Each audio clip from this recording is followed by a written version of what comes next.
Hello बच्चों, let's read the question. Question कहता है give any 3 preparation methods of carbon monoxide. ठीक है, कार्बन मोनोऑक्साइड की प्रिपरेशन की हम बात करने वाले हैं, तो वही हमारा की कॉन्सेप्ट हो जाएगा।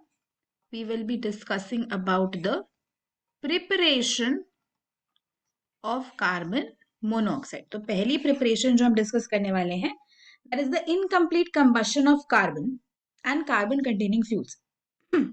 अगर कार्बन की इनकम्प्लीट कंबशन होती है तो कार्बन डाइऑक्साइड की जगह कार्बन मोनोऑक्साइड बन जाता है। ठीक है, कंप्लीट कंबशन हुई होती तो कार्बन डाइऑक्साइड बनता, इनकम्प्लीट कंबशन हुई होगी तो कार्बन मोनोऑक्साइड बनेगा। Right, this is the first method to prepare carbon monoxide. अब अगर हम बात करते हैं दूसरे मेथड की, तो दूसरा मेथड जो यूज किया जाता है, अगर हम हेवी मेटल्स के ऑक्साइड्स को हीट करें, जैसे कि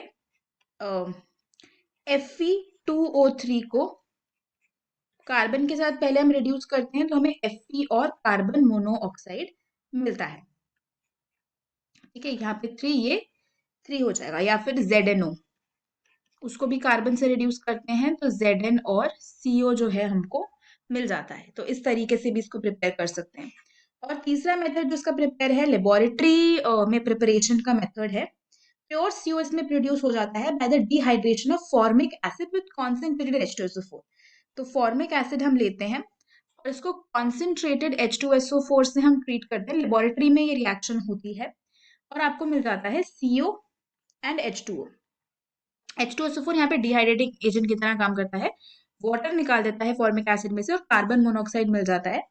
एंड ये प्योर फॉर्म में हमें ऑब्टेन होता है। So this is in laboratory. बाकी हेवी मेटल के ऑक्साइड्स के रिडक्शन से and incomplete combustion of carbon या कार्बन फ्यूल से हमें कार्बन मोनोऑक्साइड मिल सकता है। तो हमसे 3 प्रिपरेशन मेथड्स पूछे गए, 3 ही हमने डिस्कस करे हैं। That is it for the question. Hope you understood it well. Best of luck.